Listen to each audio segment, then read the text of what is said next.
Salut les amis, alors aujourd'hui au menu nous avons une purée. Donc on va faire une purée maison. Alors pour ça on vient d'éplucher 50 kg de pommes de terre. On a besoin d'un petit peu de crème, donc on va utiliser environ 6 litres de crème liquide. On va utiliser environ 2 kg de beurre, du sel, du poivre, un petit peu de muscade et une pointe de piment pour relever tout ça. Alors c'est simple, hein, nous on s'en met pas, on a une grosse machine qui s'appelle le steam. Je prends ma purée là comme ça, je prends mes patates avec mon eau froide déjà dedans et hop, je verse dedans. Alors toujours départ eau froide, très très important. Et voilà, donc là on n'hésite pas, une bonne quantité de gros sel. Ça va aider à l'ébullition. Pendant que les pommes de terre sont à cuire, on va y mettre à fond le beurre et la crème liquide.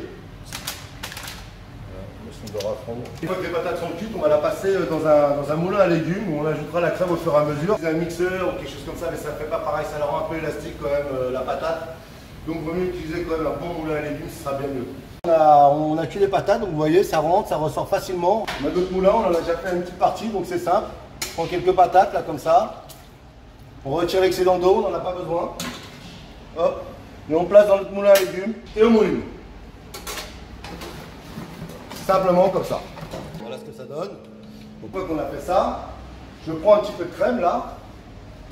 Et de beurre, un mélange crème-beurre, bien chaud. Je vais en mettre 2 bonnes dedans. Pour commencer. Un petit peu de sel. Une pointe de piment, alors léger, un piment très léger, c'est juste pour exciter la papille. Et enfin, de la muscade. Ça, on en a un petit peu quand même. Et hop, c'est parti. Il n'y a plus qu'à mélanger. Jusqu'à ce qu'elle soit bien onctueuse. Ça manque encore de crème là. Hein. C'est un peu trop épais, vous voyez. Donc, si c'est un peu trop épais, on va rajouter une bonne louche, hein, ou deux.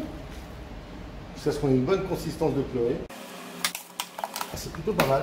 On va vérifier l'assaisonnement. Une consistance, tout, pas trop épaisse, pas trop molle. Magnifique. Elle est super bien assaisonnée, elle est très très bonne. Elle est vraiment parfaite. Il n'y a plus qu'à l'adresser après pour faire au service. Là, je pense que les gamins ils vont s'éclater avec ça. C'est une très bonne purée. Voilà, on va servir ça comme ça. Donc voilà, maintenant qu'on vous a montré la méthode au moulin, plus traditionnelle, on va montrer la méthode j'ai pas le temps aujourd'hui, je suis pressé, c'est la galère. Donc c'est la galère, j'ai pas le temps. On prend ses patates, on les met dans son gros robot. Bon là c'est un peu moins traditionnel. On a mis tout ça dans le batteur mélangeur. Bah, c'est parti tranquillement. On va le mettre sur 1. Et là je vais incorporer notre matcha grasse. Il y en a qui mettent aussi du lait. Bon nous on préfère un peu. On aime bien quand c'est un peu riche. Voilà, je pense qu'avec 3 cuillères ça va être pas mal. Et enfin, avec ce genre d'instrument, on n'est pas sûr d'aller toujours au fond. Il faut bien aller au fond, on n'hésite pas.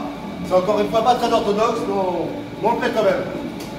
Hop, voilà. On va bien chercher la patate qui reste au fond là, et on remet en place. On va mettre une pointe de sel. L'eau était déjà salée, donc pas beaucoup. Par contre, pas mal de muscade, hein, vu la quantité de pommes de terre qu'il y a dedans. Voilà.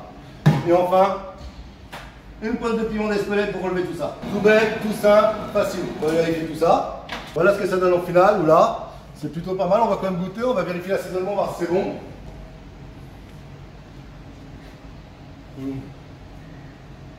C'est bon, c'est magnifique, c'est parfait. Les amis, je vous dis à bientôt pour une nouvelle recette sur Demi Cuisine. À bientôt les amis.